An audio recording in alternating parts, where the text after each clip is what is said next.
By the Sea tells the story of Salah Omar, a 65-year-old asylum seeker from Zanzibar, now part of Tanzania, who arrives in England carrying only a small wooden incense box and speaking almost no English.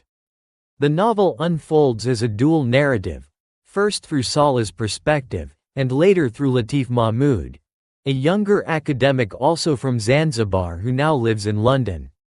Both men are connected by a complicated past involving colonial history, family betrayal, and exile. When Salah arrives at the immigration center in Gatwick, he claims asylum under a false identity, using the name of Latif Mahmoud. His motive seems ambiguous at first, but it slowly becomes clear that he is not trying to impersonate Latif maliciously but is instead navigating the bureaucratic hurdles of immigration in a post-colonial world. The irony is that the real Latif Mahmoud lives nearby, and this deception leads to an eventual and tense reunion between the two men. The narrative goes back and forth between past and present. In the past, Salah was a prosperous furniture merchant in Zanzibar, married with a family. His life unraveled due to a series of betrayals stemming from the politically volatile environment after Zanzibar's independence and the revolution of 1964. His business was taken over, his family fell apart, and he was imprisoned. The person who orchestrated much of his downfall was Hussein, a man who married into Salah's extended family and also played a role in Latif's father's troubles. Latif, on the other hand, comes from a once respected family that suffered under the post-revolutionary government. His father was denounced and marginalized, forcing Latif to leave the country and study abroad. Though he found a place in British academia, he too is haunted by his past and cultural dislocation. As the novel progresses, Salah and Latif begin an uneasy dialogue. Their mutual understanding is slow and filled with tension, but also tinged with recognition of shared loss and exile. Salah reflects deeply on the disintegration of trust and community in post-colonial Zanzibar, while Latif navigates his conflicting emotions toward his homeland and his role as a reluctant exile. Eventually, both men begin to share their stories, bridging a personal history marred by misunderstanding, political upheaval, and displacement.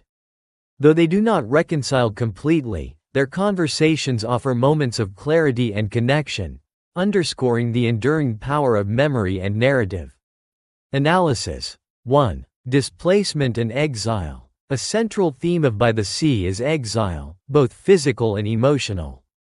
Salah and Latif are forced to leave their homeland due to circumstances beyond their control. Gurnah portrays displacement not just as a geographic condition, but as a psychological burden. Salah's physical presence in England, an alien landscape to him, reflects his internal exile, the loss of language, culture, and identity. The novel underscores the emotional cost of being uprooted. Salah finds himself in a place where he is voiceless, both literally, due to the language barrier, and symbolically, as a refugee in a society that often dehumanizes asylum seekers. Latif, despite his fluency and professional success, remains estranged from both the country he left and the one he now inhabits. This sense of not belonging anywhere is a persistent theme.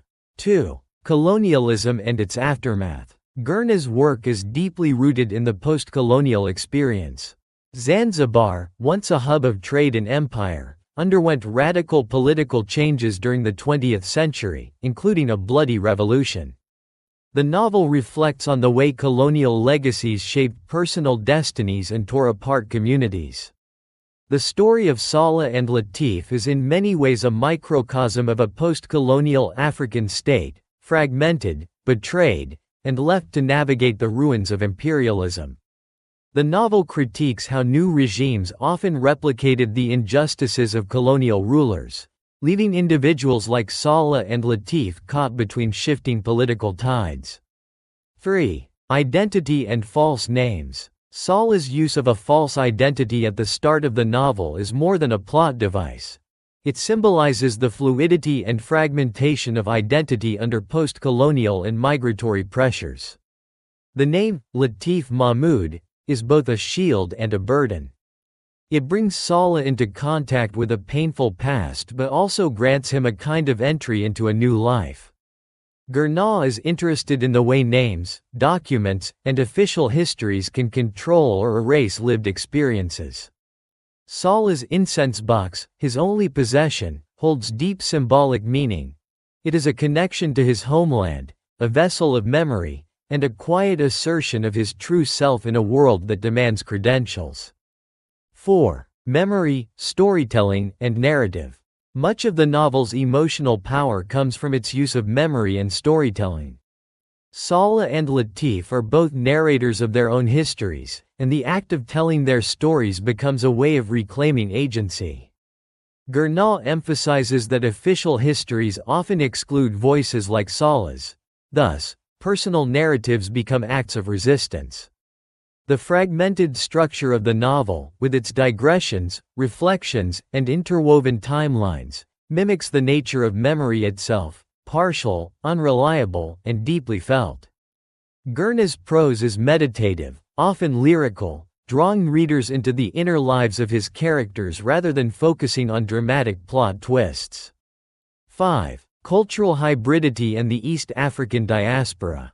The novel also explores the multicultural history of Zanzibar, a place shaped by Arab, African, Indian, and European influences.